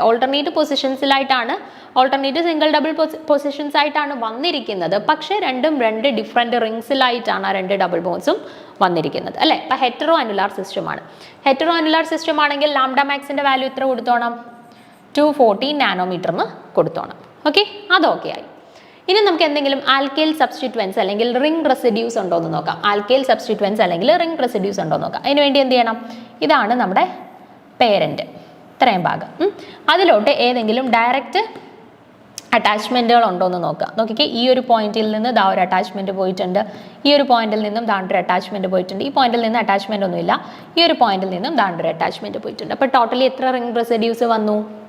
3 റിംഗ് റെസിഡ്യൂസ് വന്നു അല്ലേ. ഒരു റിംഗ് റെസിഡ്യൂവിൻ്റെ കറസ്പോണ്ടിങ് ആയിട്ടുള്ള വാല്യൂ 5 ആണ്. അപ്പോൾ 5 × 3 which is equal to 15 nanometre എന്ന് വന്നു. ഓക്കെ, അപ്പോൾ നമുക്ക് റിംഗ് റെസിഡ്യൂസിൻ്റെ കറസ്പോണ്ടിങ് ആയിട്ടുള്ള ലാംഡ മാക്സിൻ്റെ വാല്യൂ കിട്ടി 15 നാനോമീറ്ററിന്. ഓക്കെ ആണല്ലോ. ഇനി എന്താ, എക്സോസൈക്ലിക് ഡബിൾ ബോൺസ് വല്ലതും ഉണ്ടോ എന്ന് നോക്കാം. നോക്കിക്കേ, നമ്മുടെ സ്ട്രക്ചറിൽ ഇത് എ എന്ന് പറയുന്ന റിംഗ് ആയിട്ട് ഞാൻ മാർക്ക് ചെയ്തു, ഇത് ഞാൻ ബി എന്ന് പറയുന്ന റിംഗ് ആയിട്ട് മാർക്ക് ചെയ്തു. ഫസ്റ്റ് എ എന്ന് പറയുന്ന റിംഗ് നിങ്ങളൊന്ന് നോക്കിക്കേ. എ എന്ന് പറയുന്ന റിങ്ങിൽ ഇതാണ് നമ്മുടെ റിങ്. ആ റിങ്ങിലോട്ട് ഡയറക്റ്റ്ലി ഏതെങ്കിലും ഡബിൾ ബോണ്ട് അറ്റാച്ച് ചെയ്തിട്ടുണ്ടോ? ഈ ഒരു പോയിന്റ് നോക്കിക്കഴിഞ്ഞാൽ അവിടെ സിംഗിൾ ബോണ്ടാണ്, ഈ ഒരു പോയിന്റ് നോക്കിക്കഴിഞ്ഞാൽ അവിടെയും സിംഗിൾ ബോണ്ടാണ്. അപ്പം ഡയറക്റ്റ്ലി എ എന്ന് പറയുന്ന റിങ്ങിലോട്ട് ഡബിൾ ബോൺസ് വല്ലതും അറ്റാച്ച് ചെയ്തിട്ടുണ്ടോ? ഇല്ല. അപ്പം എ എന്ന് പറയുന്ന റിങ്ങിന് കറസ്പോണ്ടിങ് ആയിട്ട് എക്സോസൈക്ലിക് ഡബിൾ ബോണ്ടുകളൊന്നും ഇല്ല, അതിൽ ഡയറക്റ്റ്ലി ഡബിൾ ബോണ്ട് ഒന്നും അറ്റാച്ച് ചെയ്തിട്ടില്ല. ഇനി ബി എന്ന് പറയുന്ന റിങ് എടുക്കാം. ബി എന്ന് പറയുന്ന റിങ് ഇതാണ് ബി എന്ന് പറയുന്ന റിങ്. അതിലോട്ട് പോയിരിക്കുന്ന ഡയറക്റ്റ് അറ്റാച്ച്മെൻറ്റ് ഒന്നിതുമാണ്. ഇത് സിംഗിൾ ബോണ്ടാണ്, പക്ഷേ ഇതെന്താണ്? ഡബിൾ ബോണ്ട് ആണ് അല്ലേ. അപ്പോൾ ബി എന്ന് പറയുന്ന റിങ്ങിലേക്ക് ഡയറക്റ്റ്ലി ഒരു ഡബിൾ ബോണ്ടിന്റെ അറ്റാച്ച്മെന്റ് പോയിട്ടുണ്ട്. അപ്പോൾ ബി എന്ന് പറയുന്ന റിങ്ങിനെ കറസ്പോണ്ടിങ് ആയിട്ട് എടുക്കുകയാണെന്നുണ്ടെങ്കിൽ ഒരു എക്സോസൈക്ലിക് ഡബിൾ ബോണ്ട് അവിടെ ഉണ്ട് അല്ലേ. അപ്പം എക്സോസൈക്ലിക് ഡബിൾ ബോണ്ടിന്റെ എണ്ണം എത്രയാ? ഒരെണ്ണം ഉണ്ട്. ഒന്നിന് കറസ്പോണ്ടിങ് ആയിട്ടുള്ള വാല്യൂ 5 നാനോമീറ്റർ ആണ്. അപ്പോൾ ടോട്ടലി 1 × 5 = 5 നാനോമീറ്ററിന് കിട്ടി. ഓക്കെ ആണേ. ഇനി നമുക്ക് ടോട്ടൽ ഈ ഒരു കോമ്പൗണ്ടിന്റെ കറസ്പോണ്ടിങ് ആയിട്ടുള്ള ലാംഡ മാക്സിന്റെ വാല്യൂ വേണം അല്ലേ. അപ്പോൾ എന്ത് ചെയ്യണം? ബേസ് വാല്യൂവിൻ്റെയും സബ്സ്റ്റിറ്റ്യുവൻസിൻ്റെയും എല്ലാം നമുക്ക് കിട്ടിയ ലാംഡ മാക്സ് ടോട്ടലി ആഡ് ചെയ്ത് പോകണം. അപ്പം ഇവിടെ ബേസ് ആയിട്ട് എടുത്തത് ഹെറ്ററോ അനുലാർ ഡൈൻസ് അല്ലേ. അപ്പോൾ അതിൻ്റെ കറസ്പോണ്ടിങ് ആയിട്ടുള്ള വാല്യൂ 214. ദെൻ 3 റിംഗ് റെസിഡ്യൂസ് ഉണ്ടായിരുന്നു, അതിൻ്റെ കറസ്പോണ്ടിങ് ആയിട്ടുള്ള വാല്യൂ 15. അതിനുശേഷം എന്തായിരുന്നു? ഒരു എക്സോസൈക്ലിക് ഡബിൾ ബോണ്ട് ഉണ്ട്, അതിൻ്റെ കറസ്പോണ്ടിങ് ആയിട്ടുള്ള വാല്യൂ 5. ഓക്കെ. അപ്പോൾ 214 + 15 + 5 എന്ന് വന്നു, which is equal to 234 nanometre എന്ന് വന്നു. ഓക്കെ, 234 നാനോമീറ്റർ എന്ന് വന്നു. അപ്പോൾ ഇവിടെ നോക്കിക്ക് ഏതാ കറക്റ്റ് ആയിട്ടുള്ള ആൻസർ? ഓപ്ഷൻ എ ആണല്ലേ. വുഡ്വാർഡ് ഫിഷർ റൂൾ അനുസരിച്ചിട്ട് നമ്മൾ ലാംഡ മാക്സിൻ്റെ വാല്യൂ കാൽക്കുലേറ്റ് ചെയ്തു. എത്ര കിട്ടി? 234 നാനോമീറ്റർ എന്ന് കിട്ടി. ഓക്കെ ആണല്ലോ. അപ്പോൾ നിങ്ങൾ പല കോമ്പൗണ്ട്സ് എടുത്തിട്ട് ലാംഡ മാക്സിൻ്റെ വാല്യൂ ഒന്ന് ചെയ്തു നോക്കുക കേട്ടോ. നമുക്ക് സ്ഥിരമായിട്ട് ക്വസ്റ്റ്യൻസ് കണ്ടുവരുന്ന ഒരു ഏരിയ ആയിരുന്നു ഈ വുഡ്വാർഡ് ഫിഷർ റൂൾ യൂസ് ചെയ്തിട്ട് ഒരു കോമ്പൗണ്ടിൻ്റെ ലാംഡ മാക്സ് കണ്ടുപിടിക്കുക എന്ന് പറയുന്നത് കേട്ടോ. അപ്പോൾ നമ്മൾ ജസ്റ്റ് ഇപ്പോൾ ഒരു എക്സാമ്പിൾ ചെയ്തു എന്ന് പറഞ്ഞിട്ട് നമുക്ക് വേറെ കോമ്പൗണ്ട് വരുമ്പോഴത്തേന് ചെയ്യാൻ പറ്റണമെന്നില്ല. അതുകൊണ്ട് കൂടുതൽ കോമ്പൗണ്ട്സ് കളക്ട് ചെയ്തിട്ട് ലാംഡ മാക്സിൻ്റെ വാല്യൂ ഒന്ന് കാൽക്കുലേറ്റ് ചെയ്ത് നോക്കുക കേട്ടോ. ഇത്രയും ബേസ് വാല്യൂസിൻ്റെ അത്യാവശ്യം നിങ്ങളൊന്ന് എത്ര ലാംഡ മാക്സിൻ്റെ വാല്യൂ ഓരോന്നിൻ്റെയും കറസ്പോണ്ടിങ് ആയിട്ടുള്ളതൊന്ന് പഠിച്ചു വെച്ചിരുന്നാൽ മതി. ഇത്ര അറിയാമെന്നുണ്ടെങ്കിൽ നമുക്ക് അത്യാവശ്യം ഏത് കോമ്പൗണ്ട് കിട്ടിക്കഴിഞ്ഞാലും ലാംഡ മാക്സ് കാൽക്കുലേറ്റ് ചെയ്യാനായിട്ട് പറ്റും കേട്ടോ. ഇനി അടുത്തൊരു ചോദ്യം നോക്കാം. The metal present in the Wilkinson catalyst. Wilkinson കാറ്റലിസ്റ്റിനകത്ത് അടങ്ങിയിട്ടുള്ള മെറ്റൽ ഏതാണെന്നാണ് ചോദിച്ചിരിക്കുന്നത്. ഓക്കെ, അപ്പോൾ ഓപ്ഷൻസ് നോക്കിക്കേ. Rhenium, option B ruthenium, option C indium and option D rhodium. ഇതിൽ ഏത് മെറ്റലാണ് നമ്മുടെ വിൽക്കിൻസൺ കാറ്റലിസ്റ്റിനകത്ത് പ്രസന്റ് ആയിട്ടുള്ളതെന്നാണ് ചോദിച്ചിരിക്കുന്നത്. നമുക്ക് നോക്കാം. ആദ്യം നമുക്ക് എന്താണ് വിൽക്കിൻസൺ കാറ്റലിസ്റ്റ്, എവിടെയാണ് ഇത് യൂസ് ചെയ്യുന്നത് എന്നുള്ളതൊക്കെ ഒന്ന് നോക്കാം. ഇപ്പോൾ alkene hydrogenation using Wilkinson catalyst. ഇപ്പോൾ ആൽക്കീൻ ഹൈഡ്രജനേഷന് വേണ്ടിയിട്ട് നമ്മൾ യൂസ് ചെയ്യുന്ന ഒരു കാറ്റലിസ്റ്റ് ആണ് എന്ത്? Wilkinson catalyst. ഓർഗാനോ മെറ്റാലിക് കോമ്പൗണ്ട്സിന്റെ കാറ്റഗറിയിൽ വരുന്നതാണ്. Wilkinson catalyst is a coordination compound whose coordination centre is rhodium. അപ്പോൾ ഒരു കോർഡിനേഷൻ കോമ്പൗണ്ട് ആണ് വിൽക്കിൻസൺ കാറ്റലിസ്റ്റ് എന്ന് പറയുന്നത്. അതിൻ്റെ സെന്ററിൽ ഏത് മെറ്റൽ ആറ്റമാണ് പ്രസന്റ് ആയിട്ടുള്ളത്? നോക്കിക്കേ, റോഡിയം ആണ് അല്ലേ. റോഡിയമാണ് സെൻട്രൽ മെറ്റൽ ആറ്റം ആയിട്ട് വരുന്നത്. നമ്മളോട് ഇവിടെ ചോദിച്ചിരുന്നത് എന്തായിരുന്നു? വിൽക്കിൻസൺ കാറ്റലിസ്റ്റിൽ പ്രസന്റ് ആയിട്ടുള്ള സെൻട്രൽ മെറ്റൽ ആറ്റം ഏതാണെന്നാണ് ചോദിച്ചിരുന്നത്. ഏതാണ്? റോഡിയം ആണ് അല്ലേ. Its IUPAC name is chlorido triphenyl phosphine rhodium 1. Rhodium in +1 oxidation state ആണ് കേട്ടോ. It is extensively used as a catalyst in hydrogenation of alkenes. അത് ഓർത്ത് വെച്ചേക്കാം. നമുക്ക് ചോദിക്കാം, ഹൈഡ്രോജനേഷൻ ഓഫ് ആൽക്കീൻസിന് വേണ്ടിയിട്ട് നമ്മൾ യൂസ് ചെയ്യുന്ന ഓർഗാനോ മെറ്റാലിക് കോമ്പൗണ്ട് അല്ലെങ്കിൽ ഹൈഡ്രോജനേഷൻ ഓഫ് ആൽക്കീൻസിന് വേണ്ടിയിട്ട് നമ്മൾ ഏത് ഓർഗാനോ മെറ്റാലിക് കോമ്പൗണ്ടിനെയാണ് കാറ്റലിസ്റ്റ് ആയിട്ട് യൂസ് ചെയ്യുന്നത്? അങ്ങനെയും ചോദിക്കാം കേട്ടോ. വിൽക്കിൻസൺ കാറ്റലിസ്റ്റിനെയാണ് നമ്മൾ ഹൈഡ്രോജനേഷൻ ഓഫ് ആൽക്കീൻസിന് വേണ്ടിയിട്ട് യൂസ് ചെയ്യുന്ന catalyst. The chemical formula of Wilkinson catalyst can be written as. ഇത് നോക്കി വെച്ചേക്കാം. വിൽക്കിൻസൺ കാറ്റലിസ്റ്റിന്റെ കെമിക്കൽ ഫോർമുല എന്ന് പറയുന്നത് RHCl PPH3 ത്രൈസ് ആണ് കേട്ടോ. സ്ട്രക്ചർ വരുന്നത് ഈ രീതിയിലാണ്. സെൻറ്ററിൽ rhodium in +1 oxidation state, then 3 PPH3 ഗ്രൂപ്പും ഒരു ക്ലോറിനുമാണ് സറൗണ്ട് ചെയ്ത് അറ്റാച്ച്മെന്റ് വരുന്ന 3 ലിഗാൻഡുകൾ കേട്ടോ. അപ്പം വിൽക്കിൻസൺ കാറ്റലിസ്റ്റുമായിട്ട് ബന്ധപ്പെട്ട് നിങ്ങൾ ബേസിക് ആയിട്ട് അറിഞ്ഞിരിക്കേണ്ട കാര്യങ്ങൾ, ഒന്ന് അവിടെ പ്രസന്റ് ആയിട്ടുള്ള മെറ്റൽ ആറ്റം ഏതാണ്? റോഡിയം ആണ്. റോഡിയം ഇൻ +1 ഓക്സിഡേഷൻ സ്റ്റേറ്റ് ആണ്. ഓക്കെ, ദെൻ അറിഞ്ഞിരിക്കുക വിൽക്കിൻസൺ കാറ്റലിസ്റ്റ് എവിടെയാണ് നമ്മൾ യൂസ് ചെയ്യുന്നത്? എവിടെയാണ്? ഹൈഡ്രോജനേഷൻ ഓഫ് ആൽക്കീൻസിന് വേണ്ടിയിട്ടാണ് നമ്മൾ വിൽക്കിൻസൺ കാറ്റലിസ്റ്റിനെ യൂസ് ചെയ്യുന്നത്. ദെൻ അതിൻ്റെ ഫോർമുല എങ്ങനെയാണ് വരുന്നത്? എങ്ങനെയാണ്? RHCl PPH3 thrice. ഓക്കെ, ഇത്രയും കാര്യങ്ങൾ തന്നെ അതിൻ്റെ സ്ട്രക്ചർ, ഇത്രയും കാര്യങ്ങൾ വിൽക്കിൻസൺ കാറ്റലിസ്റ്റുമായിട്ട് റിലേറ്റ് ചെയ്തിട്ടൊന്ന് നോക്കി വെച്ചേക്കാം. ഓക്കെ, പിന്നെ 26ാമത്തെ ചോദ്യം നോക്കിക്കേ. The theoretical number of fundamental vibrational bands of benzene. Theoretical number of fundamental vibrational bands of benzene. ബെൻസീനകത്തുള്ള ഫണ്ടമെന്റൽ വൈബ്രേഷണൽ ബാൻഡ്സ് എത്രയാണെന്ന് കാൽക്കുലേറ്റ് ചെയ്യാനാണ് ചോദിച്ചിരിക്കുന്നത് കേട്ടോ. ഈ ഒരു ഏരിയയിൽ നിന്നും പല രീതിയിൽ നമുക്ക് ക്വസ്റ്റ്യൻസ് വരാം. എങ്ങനെയാണെന്നുള്ളത് ഞാൻ എക്സ്പ്ലനേഷൻ പറയുമ്പോഴത്തേന് പറയാം കേട്ടോ. ഈ ഒരു ഏരിയ കൃത്യമായിട്ട് പറയുന്ന പോയിന്റ്സുകളെല്ലാം നോക്കി വെച്ചേക്കാം. നമുക്ക് പല രീതിയിൽ ഈ ഒരു ഏരിയയിൽ നിന്ന് ക്വസ്റ്റ്യൻസ് വരാം. അപ്പോൾ ഇവിടെ ഓപ്ഷൻസ് 31, 28, 30, 12 ഇത്രയാണ് നമ്മുടെ options.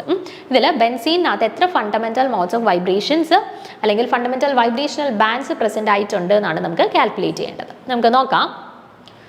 A molecule contains n atomic nuclei. There are 3n degrees of freedom. നമുക്കൊരു മോളിക്യൂൾ തരുകയാണ്.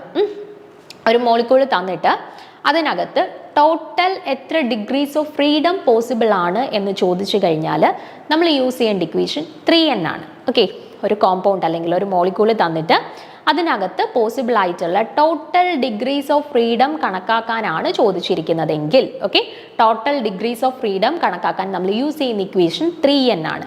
അവിടെ n എന്ന് പറയുന്നത് നമ്പർ ഓഫ് ആറ്റംസ് ആണ്. അതായത് നമുക്കിപ്പോൾ CO2 ആണ് തന്നിരിക്കുന്നതെങ്കിൽ CO2നകത്ത് ടോട്ടലി എത്ര ആറ്റംസ് ഉണ്ട്? ഒരു കാർബണും 2 ഓക്സിജനും. അപ്പോൾ ടോട്ടൽ ആറ്റംസ് 3 ആണ് അല്ലേ. അപ്പോൾ അവിടുത്തെ കേസിൽ ടോട്ടൽ ഡിഗ്രീസ് ഓഫ് ഫ്രീഡം ചോദിച്ചാൽ നമ്മൾ എന്ത് ചെയ്താൽ മതി? 3n, അതായത് 3 × 3 which is equal to 9. Okay, benzene ആകുമ്പോഴത്തേന് എന്താ? C6H6 എന്നാണ് ഫോർമുല വരുന്നത്. 6 കാർബണും ഉണ്ട്, 6 ഹൈഡ്രജൻസും ഉണ്ട് അല്ലേ. അപ്പോൾ ടോട്ടൽ നമ്പർ ഓഫ് ആറ്റംസ് എത്രയാണ്? 12 ആണ് അല്ലേ. അപ്പം ബെൻസീൻ്റെ കേസിലാണ് ടോട്ടൽ ഡിഗ്രീസ് ഓഫ് ഫ്രീഡം കണക്കാക്കേണ്ടതെങ്കിൽ 3n which is equal to 3 × 12 ചെയ്യണം. ഓക്കെ, അതുപോലെയാണ് നമ്മൾ ഏതൊരു കോമ്പൗണ്ട് തന്നിട്ടും ടോട്ടൽ ഡിഗ്രീസ് ഓഫ് ഫ്രീഡം ചോദിക്കുകയാണെന്നുണ്ടെങ്കിൽ 3n എന്ന് പറയുന്ന ഫോർമുലയാണ് യൂസ് ചെയ്യേണ്ടത്. അവിടെ n എന്ന് പറയുന്നതാണ് ആ ഒരു കോമ്പൗണ്ട് അല്ലെങ്കിൽ മോളിക്യൂളിലുള്ള ടോട്ടൽ നമ്പർ ഓഫ് ആറ്റംസ് ആണ് n വെച്ചിട്ട് റെപ്രസെൻറ്റ് ചെയ്യുന്നത്. ഓക്കെ ആണല്ലോ. The center of gravity of a molecule has 3 independent translational degrees of freedom. ഇനി നമ്മൾ ഏതൊരു മോളിക്യൂൾ കൺസിഡർ ചെയ്താലും അതിൻ്റെ സെൻറ്റർ ഓഫ് ഗ്രാവിറ്റിക്ക് വിത്ത് റെസ്പെക്റ്റ് ആയിട്ട് ആ ഒരു മോളിക്യൂളിൽ 3 ട്രാൻസ്ലേഷണൽ ഡിഗ്രീസ് ഓഫ് ഫ്രീഡം കാണും. Okay, 3 translational degrees of freedom കാണും. അതിപ്പോൾ നമ്മൾ ലീനിയർ മോളിക്യൂൾ ആയിക്കോട്ടെ, നോൺ ലീനിയർ മോളിക്യൂൾ ആയിക്കോട്ടെ, ഡയറ്റോമിക് മോളിക്യൂൾ ആയിക്കോട്ടെ, ഏത് ടൈപ്പ് ഓഫ് മോളിക്യൂൾസ് ആയിക്കോട്ടെ, അതിനകത്തെല്ലാം totally 3 translational degrees of freedom possible ആയിരിക്കും. അപ്പം നമുക്ക് തന്നിരിക്കുന്ന മോളിക്യൂൾ ഇപ്പോൾ ലീനിയർ ആണോ നോൺ ലീനിയർ ആണോ ഒന്നും ചെക്ക് ചെയ്യേണ്ട, ഏത് മോളിക്യൂളോ ആയിക്കോട്ടെ ട്രാൻസ്ലേഷണൽ ഡിഗ്രീസ് ഓഫ് ഫ്രീഡം എന്ന് പറയുന്നത് എപ്പോഴും 3 ആയിരിക്കും. Okay, for a non-linear molecule in its equilibrium configuration, the rotational coordinates are required to specify the molecular orientation about the center of gravity. Hence, for a non-linear molecule, from the 3n degrees of freedom, 6 degrees of freedom are associated with the translational and rotational motion. ഇനി നമ്മളൊരു non linear molecule ആണ് consider ചെയ്യുന്നത് എന്നുണ്ടെങ്കിൽ okay, non linear ഇപ്പോൾ H2O അല്ലെങ്കിൽ C6H6, NO2 അതുപോലെയുള്ള linear അല്ലാത്ത non linear ആയിട്ടുള്ള മോളിക്യൂളുകളാണ് കൺസിഡർ ചെയ്യുന്നതെന്നുണ്ടെങ്കിൽ ഈ നോൺ ലീനിയർ മോളിക്യൂൾസിൽ 3 ട്രാൻസ്ലേഷണൽ ഡിഗ്രീസ് ഓഫ് ഫ്രീഡം കൂടാതെ 3 റൊട്ടേഷണൽ ഡിഗ്രീസ് ഓഫ് ഫ്രീഡം കാണും. ഓക്കെ, എത്ര rotational degrees of freedom possible ആണ്? 3 rotational degrees of freedom possible ആണ്. ഓക്കെ, അങ്ങനെയാണെന്നുണ്ടെങ്കിൽ നമുക്ക് നോൺ ലീനിയർ ആയിട്ടുള്ളവരുടെ കേസിൽ എത്ര vibrational degrees of freedom possible ആണ് എന്ന് നമുക്ക് എങ്ങനെ കാൽക്കുലേറ്റ് ചെയ്യാം? നിങ്ങൾ നോക്കിക്കേ, ഞാൻ പറഞ്ഞു ഏത് ഒരു മോളിക്യൂളോ ആയിക്കോട്ടെ, ലീനിയർ ആയിക്കോട്ടെ നോൺ ലീനിയർ ആയിക്കോട്ടെ, അവരുടെ കേസിലെല്ലാം ടോട്ടൽ ഡിഗ്രീസ് ഓഫ് ഫ്രീഡം എന്ന് പറയുന്നത് 3n ആണ്. ഇനി നോൺ ലീനിയറിൻ്റെ കേസിൽ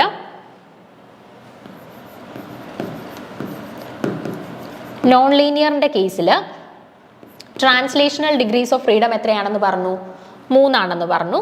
അതുപോലെ തന്നെ റൊട്ടേഷണൽ ഡിഗ്രീസ് ഓഫ് ഫ്രീഡവും എത്രയാണെന്ന് പറഞ്ഞു? 3 ആണെന്ന് പറഞ്ഞു അല്ലേ. അപ്പോൾ ട്രാൻസ്ലേഷണലും റൊട്ടേഷണൽ ഡിഗ്രീസ് ഓഫ് ഫ്രീഡവും കൂടെ ചേർന്ന് ടോട്ടലി എത്രയായി? 6 എണ്ണമായി. അപ്പോൾ ഇനി ബാക്കി vibrational degrees of freedom calculate ചെയ്യാനായിട്ട് എന്ത് ചെയ്യണം? ടോട്ടൽ 3n ആയിരുന്നു, അതിനകത്തുനിന്ന് 6 റൊട്ടേഷണലും ട്രാൻസ്ലേഷണലും ആയിട്ട് അങ്ങ് പോയി. അപ്പോൾ ബാക്കിയുള്ള വൈബ്രേഷണൽ ഡിഗ്രീസ് ഓഫ് ഫ്രീഡം എന്ന് പറയുന്നത് 3n-നകത്തുനിന്ന് 6 സബ്ട്രാക്ട് ചെയ്യുന്നതായിരിക്കും. ഓക്കെ, അപ്പോൾ നോൺ ലീനിയർ ആയിട്ടുള്ള മോളിക്യൂൾസിൻ്റെ കേസിൽ total vibrational degrees of freedom എന്ന് പറയുന്നത് 3n - 6 ആയിരിക്കും. ഓക്കെ, 3n - 6 ആയിരിക്കും total vibrational degrees of freedom എന്ന് പറയുന്നത് ഫോർ നോൺ ലീനിയർ മോളിക്യൂൾസ്.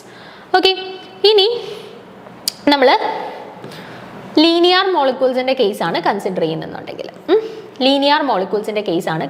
ചെയ്യുന്നുണ്ടെങ്കിൽ നോക്കിക്കേ, ഇപ്പം ഞാൻ പറഞ്ഞു ലീനിയർ ആയിക്കോട്ടെ നോൺ ലീനിയർ ആയിക്കോട്ടെ ട്രാൻസ്ലേഷണൽ ഡിഗ്രീസ് ഓഫ് ഫ്രീഡം എന്ന് പറയുന്നത് 3 എണ്ണമാണ്. ഇനി ലീനിയർ ആവുമ്പോൾ CO2 പോലെയുള്ള ലീനിയർ മോളിക്യൂൾസ് ആവുമ്പോഴത്തേന് അവരുടെ റൊട്ടേഷണൽ ഡിഗ്രീസ് ഓഫ് ഫ്രീഡം എന്ന് പറയുന്നത് 2 ആണ്. ഓക്കെ, നമ്മൾ പറഞ്ഞായിരുന്നു നോൺ ലീനിയർ മോളിക്യൂൾസ് ആകുമ്പോൾ അവിടുത്തെ റൊട്ടേഷണൽ ഡിഗ്രീസ് ഓഫ് ഫ്രീഡം എന്ന് പറയുന്നത് 3 ആണെന്ന് പറഞ്ഞു അല്ലേ, 3 rotational degrees of freedom possible ആണെന്ന് പറഞ്ഞു. പക്ഷേ ലീനിയർ മോളിക്യൂൾസ് ആകുമ്പോൾ CO2 ഒക്കെ പോലെയുള്ള ലീനിയർ മോളിക്യൂൾസ് ആകുമ്പോൾ അവിടെ റൊട്ടേഷണൽ ഡിഗ്രീസ് ഓഫ് ഫ്രീഡം എന്ന് പറയുന്നത് 2 ആണ് കേട്ടോ. 2 റൊട്ടേഷണൽ ഡിഗ്രീസ് ഓഫ് ഫ്രീഡം മാത്രമേ പോസിബിൾ ആയിട്ടുള്ളൂ. ഓക്കെ, അപ്പോൾ നോക്കിക്കേ, ഇവരുടെ കേസിൽ വൈബ്രേഷണൽ ഡിഗ്രീസ് ഓഫ് ഫ്രീഡം എന്ന് പറയുന്നത് എത്രയായിരിക്കും? ടോട്ടൽ ഡിഗ്രീസ് ഓഫ് ഫ്രീഡം എന്ന് പറയുന്നത് 3n ആണ്. അതിനകത്ത് ഇപ്പോൾ ട്രാൻസ്ലേഷനിലും റൊട്ടേഷണൽ ഡിഗ്രീസ് ഓഫ് ഫ്രീഡം ആയിട്ട് 3+2 5 എണ്ണം അങ്ങ് പോയി. അപ്പോൾ ബാക്കി വൈബ്രേഷണൽ ഡിഗ്രീസ് ഓഫ് ഫ്രീഡം എന്ന് പറയുന്നത് എത്രയായിരിക്കും? ടോട്ടൽ 3nൽ നിന്ന് 5 സബ്ട്രാക്ട് ചെയ്യുന്നതായിരിക്കും. അതായത് vibrational degrees of freedom for a linear molecule equal to 3n - 5. Okay, അപ്പോൾ ലീനിയർ മോളിക്യൂളിൻ്റെ കേസിൽ 3n - 5 ആണ് total vibrational degrees of freedom എന്ന് പറയുന്നത്. അപ്പോൾ ക്ലിയർ ആണോ? അപ്പോൾ നമ്മൾ ലീനിയർ മോളിക്യൂളും കൺസിഡർ ചെയ്തു, നോൺ ലീനിയർ മോളിക്യൂളും കൺസിഡർ ചെയ്തു. ലീനിയർ മോളിക്യൂൾ ആകുമ്പോഴത്തേന് അവിടെ 3 ട്രാൻസ്ലേഷണൽ ഡിഗ്രീസ് ഓഫ് ഫ്രീഡം ഉണ്ട്, 2 റൊട്ടേഷണൽ ഡിഗ്രീസ് ഓഫ് ഫ്രീഡം ഉണ്ട്, total degrees of freedom 3n ആണ്. അപ്പം വൈബ്രേഷണൽ ഡിഗ്രീസ് ഓഫ് ഫ്രീഡം എന്ന് പറയുന്നത് 3n - 5 ആണ്. എന്നാൽ നോൺ ലീനിയർ മോളിക്യൂൾസ് ആകുമ്പോഴത്തേന് അവിടെ total degrees of freedom 3n തന്നെയാണ്, ട്രാൻസ്ലേഷണൽ ഡിഗ്രീസ് ഓഫ് ഫ്രീഡവും 3 തന്നെയാണ്. എന്നാൽ rotational degrees of freedom, total possible ആയിട്ടുള്ള റൊട്ടേഷണൽ ഡിഗ്രീസ് ഓഫ് ഫ്രീഡം എന്ന് പറയുന്നത് 3 ആണ്. അപ്പം total vibrational degrees of freedom എന്ന് പറയുന്നത് ടോട്ടൽ 3nൽ നിന്നും 3+3 6 കുറയ്ക്കുന്നതാണ്. ഓക്കെ, 3n - 6 ആയിരിക്കും നോൺ ലീനിയറിൻ്റെ കേസിൽ വൈബ്രേഷണൽ ഡിഗ്രീസ് ഓഫ് ഫ്രീഡം എന്ന് പറയുന്നത്. ഇത്രയും ഓക്കെ ആണേ? ഇനി ഞാനതിവിടെ മാർക്ക് ചെയ്തിട്ടുണ്ട്. നോൺ ലീനിയറിൻ്റെ കേസിലും ലീനിയറിൻ്റെ കേസിലും വൈബ്രേഷൻസ്, എത്ര വൈബ്രേഷൻസ് പോസിബിൾ ആണെന്ന്. നോൺ ലീനിയറിൻ്റെ കേസിൽ 3n - 6 വൈബ്രേഷൻസ് പോസിബിൾ ആണ്. ലീനിയർ ആയിട്ടുള്ളവരുടെ കേസിൽ 3n - 5 വൈബ്രേഷണൽ ഫണ്ടമെൻ്റൽ വൈബ്രേഷൻസും പോസിബിൾ ആണ്. ഇനി നമുക്ക് ഈ വൈബ്രേഷൻസിൽ തന്നെ നമ്മൾ പഠിച്ചിട്ടുണ്ട്, സ്ട്രെച്ചിങ് വൈബ്രേഷൻസ് ഉണ്ട്, ബെൻഡിങ് വൈബ്രേഷൻസ് ഉണ്ട് അല്ലേ. സ്ട്രെച്ചിങ് വൈബ്രേഷൻസ് ഉണ്ട്, ബെൻഡിങ് വൈബ്രേഷൻസ് ഉണ്ട്. അപ്പോൾ അതിനി ചോദിക്കുകയാണെന്നുണ്ടെങ്കിൽ സ്ട്രെച്ചിങ് വൈബ്രേഷൻസ് കണക്കാക്കാനായിട്ടുള്ള ഇക്വേഷൻ എന്ന് പറയുന്നത് n - 1 ആണ്. അത് ലീനിയർ ആയിക്കോട്ടെ നോൺ ലീനിയർ ആയിക്കോട്ടെ, ലീനിയർ മോളിക്യൂൾസ് ആയിക്കോട്ടെ നോൺ ലീനിയർ മോളിക്യൂൾസ് ആയിക്കോട്ടെ, സ്ട്രെച്ചിങ് വൈബ്രേഷൻസ് കണക്കാക്കാനാണ് ക്വസ്റ്റ്യൻ വരുന്നതെന്നുണ്ടെങ്കിൽ. അപ്പോൾ ബെൻസീൻ മോളിക്യൂളിന് കറസ്പോണ്ടിങ് ആയിട്ട് എത്ര സ്ട്രെച്ചിങ് വൈബ്രേഷൻസ് ഉണ്ട് എന്ന് ചോദിച്ചു കഴിഞ്ഞാൽ n - 1 എന്ന് പറയുന്ന ഇക്വേഷനാണ് യൂസ് ചെയ്യേണ്ടത്. n എന്ന് പറയുന്ന ആ മോളിക്യൂളിനകത്ത് ടോട്ടലി എത്ര നമ്പർ ഓഫ് ആറ്റംസ് ഉണ്ട്. ഇപ്പോൾ ബെൻസീൻ എടുത്താൽ 12 എണ്ണം ഇല്ലേ, കാർബൺ ഡയോക്സൈഡ് എടുത്തു കഴിഞ്ഞാൽ 3 എണ്ണം ഉണ്ടല്ലോ, അതാണ് n എന്ന് പറയുന്നത് കേട്ടോ. അപ്പം സ്ട്രെച്ചിങ് വൈബ്രേഷൻസ് കണക്കാക്കാനായിട്ട് നമ്മൾ യൂസ് ചെയ്യുന്ന ഇക്വേഷനാണ് n - 1. n - 1 stretching vibrations possible ആണ്. ഇനി ബെൻഡിങ് വൈബ്രേഷൻസ് കണക്കാക്കാനായിട്ടുള്ള ഇക്വേഷൻ ലീനിയറിൻ്റെ കേസിലും നോൺ ലീനിയറിൻ്റെ കേസിലും 2 വ്യത്യസ്ത ഇക്വേഷൻസ് ആണ്. ലീനിയറിൻ്റെ കേസിലും നോൺ ലീനിയറിൻ്റെ കേസിലും ബെൻഡിങ് വൈബ്രേഷൻസ് കാൽക്കുലേറ്റ് ചെയ്യാനായിട്ട് നമ്മൾ 2 വ്യത്യസ്ത ഇക്വേഷൻസ് ആണ് യൂസ് ചെയ്യുന്നത്. നോൺ ലീനിയറിൻ്റെ കേസിൽ 2n - 5 എന്ന് പറയുന്ന ഇക്വേഷൻ യൂസ് ചെയ്യുമ്പോൾ നമുക്ക് ബെൻഡിങ് വൈബ്രേഷൻസിൻ്റെ എണ്ണം കിട്ടും. അതുപോലെ തന്നെ ലീനിയറിൻ്റെ കേസിലാണെങ്കിൽ 2n - 4 എന്ന് പറയുന്ന ഇക്വേഷൻ യൂസ് ചെയ്യുമ്പോൾ നമുക്ക് ബെൻഡിങ് വൈബ്രേഷൻസ് കിട്ടും. ഇപ്പോൾ ചിലപ്പോൾ നമ്മളോട് ചോദിക്കുന്ന ബെൻസീൻ മോളിക്യൂളിൻ്റെ കേസിൽ ടോട്ടലി എത്ര ബെൻഡിങ് വൈബ്രേഷൻസ് പോസിബിൾ ആണ് എന്ന് ചോദിക്കുകയാണ്. അപ്പോൾ നമ്മൾ നോക്കുന്നു, ബെൻസീൻ എന്ന് പറയുന്നത് നോൺ ലീനിയർ ആണ്. അപ്പോൾ നോൺ ലീനിയറിൻ്റെ കേസിൽ ബെൻഡിങ് വൈബ്രേഷൻസ് കാൽക്കുലേറ്റ് ചെയ്യാനായിട്ടുള്ള ഇക്വേഷൻ 2n - 5 ആണ് നോൺ ലീനിയറിൻ്റെ കേസിൽ. ഓക്കെ, അപ്പോൾ n എന്ന് പറയുന്നത് ടോട്ടൽ നമ്പർ ഓഫ് ആറ്റംസ് ആണെന്ന് നമുക്കറിയാം. അപ്പോൾ 2n - 5 സബ്സ്റ്റിറ്റ്യൂട്ട് ചെയ്യുമ്പോൾ നമുക്ക് നോൺ ലീനിയർ ആയിട്ടുള്ള ബെൻസീൻ്റെ കേസിലുള്ള ബെൻഡിങ് വൈബ്രേഷൻസ് കിട്ടും. അതുപോലെ തന്നെ ഇപ്പോൾ ലീനിയർ ആയിട്ട് CO2ൻ്റെ ഒക്കെ കേസസിലെ ബെൻഡിങ് വൈബ്രേഷൻസ് ആണ് ചോദിക്കുന്നതെന്നുണ്ടെങ്കിൽ നമുക്കറിയാം CO2 എന്ന് പറയുന്നത് ലീനിയർ ആണ്. അപ്പോൾ അവിടെ നമുക്ക് ബെൻഡിങ് വൈബ്രേഷൻസ് കാൽക്കുലേറ്റ് ചെയ്യാനായിട്ട് 2n - 4 എന്ന് പറയുന്ന ഇക്വേഷനാണ് യൂസ് ചെയ്യുന്നത്. n എന്ന് പറയുന്നത് ടോട്ടൽ നമ്പർ ഓഫ് ആറ്റംസ് ആണ്. ഓക്കെ, അപ്പോൾ ഈ 5 ഇക്വേഷൻസ് കൃത്യമായിട്ട് നോക്കി വെച്ചേക്കാം. ഒന്ന് ലീനിയറിൻ്റെയും നോൺ ലീനിയറിൻ്റെ കേസിൽ വൈബ്രേഷണൽ ഫണ്ടമെൻ്റൽ വൈബ്രേഷൻസ് എത്രയുണ്ട് എന്ന് കണക്കാക്കാനായിട്ടുള്ള ഇക്വേഷൻസ്, അതുപോലെ തന്നെ സ്ട്രെച്ചിങ് വൈബ്രേഷൻസ് എത്രയാണ്, ബെൻഡിങ് വൈബ്രേഷൻസ് എത്രയാണ് എന്ന് കണക്കാക്കാനായിട്ടുള്ള ഇക്വേഷൻ. ഓക്കെ, ഇനി നമ്മുടെ ചോദ്യത്തിലോട്ടൊന്ന് വന്നേ. എന്തായിരുന്നു ഇവിടെ ചോദിച്ചിരുന്നത്? ബെൻസീനിൻ്റെ കേസിൽ ടോട്ടൽ എത്ര ഫണ്ടമെൻ്റൽ വൈബ്രേഷൻസ് പോസിബിൾ ആണെന്നാണ് ചോദിച്ചിരുന്നത് അല്ലേ. അപ്പോൾ ബെൻസീനിൻ്റെ ഫോർമുല എന്താ? C6H6 ആണ്. ഓക്കെ, അതായത് ടോട്ടലി എത്ര ആറ്റംസ് ഉണ്ട് ബെൻസീനകത്ത്?